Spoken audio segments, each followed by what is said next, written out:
રાજકોટના Metoda GIDC gate number 3 પાસે રિક્ષા અને ટ્રક વચ્ચે ગમખ્વાર અકસ્માત થયો। ટ્રક ચાલકની ધરપકડ કરી મેટોડા પોલીસે તપાસ હાથ ધરી। રાજકોટ શહેરના છેવાડે આવેલા મેટોડા જીઆઈડીસી વિસ્તારમાં ગેટ નંબર 3 પાસે સ્થિત મુરલીધર વે બ્રિજ નજીક એક હૃદયદ્રાવક માર્ગ અકસ્માતની ઘટના બની છે। એક ટ્રક અને રિક્ષા વચ્ચે સર્જાયેલી આ ભયાનક ટક્કરમાં 4 વ્યક્તિઓના ઘટના સ્થળે જ કમકમાટી ભર્યા મોત નીપજ્યા હતા।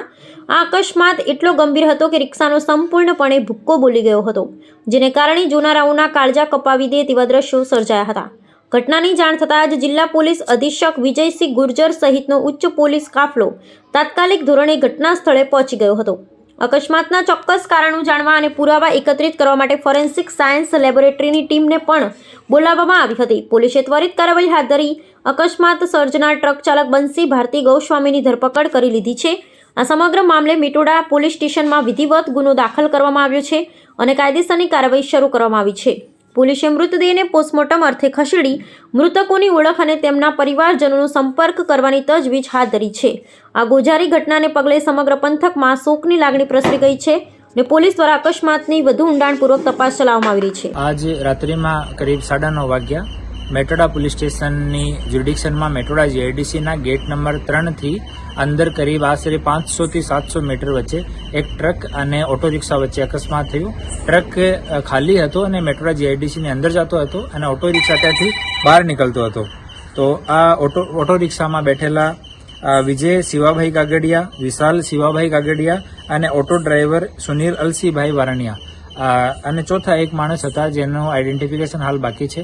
આ ચારોચારની ઘટના સ્થળ પર 3ની ઘટના સ્થળ ઉપર ડેથ થઈ ગઈ અને એક માણસ અને અહીંયાથી સિવિલ હોસ્પિટલ રાજકોટમાં અહીંયાથી સારવાર માટે લઈને જતા હતા, ત્યાં સારવાર દરમિયાન એની પણ ડેથ થઈ ગઈ। તો 4 ટોટલ જો સવારી હતી ઓટોમાં, આ ચારોચારની આ અકસ્માતમાં ડેથ થઈ છે અને ટ્રકનો જો ડ્રાઈવર છે બંસી ભારતી બટુક ભારતી ગોસ્વામી ઓખાનો રહેવાસી છે, એને પોલીસ દ્વારા પકડવામાં આવ્યો છે અને હાલ મેટોડા પોલીસ સ્ટેશનમાં FIR દાખલ કરવાની કાર્યવાહી ચાલુ છે।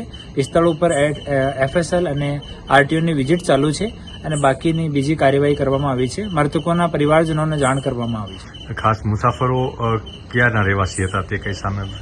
એમાં 2 જો ભાઈઓ છે વિજય અને આ વિશાલ, એ બંને પેન્ટર હતા અને અહીંયા મેટોડા જીઆઈડીસી અને આજુબાજુમાં પેન્ટિંગનું કામ કરતા હતા અને મૂળ રૂપથી એ લોકો સુરેન્દ્રનગરના છે અને હાલ અહીંયા મેટોડા જીઆઈડીસીમાં જ રોટરી ક્લબની બાજુમાં રહેતા હતા। ટ્રક ચાલકને ક્યાંથી પકડવામાં આવ્યો છે, કેવી રીતે પકડવામાં? અહીંયાથી ઘટના સ્થળ પર લોકો ભેગા થઈ ગયા હતા, તો ટ્રક ચાલક ત્યાંથી ભાગી ગયો।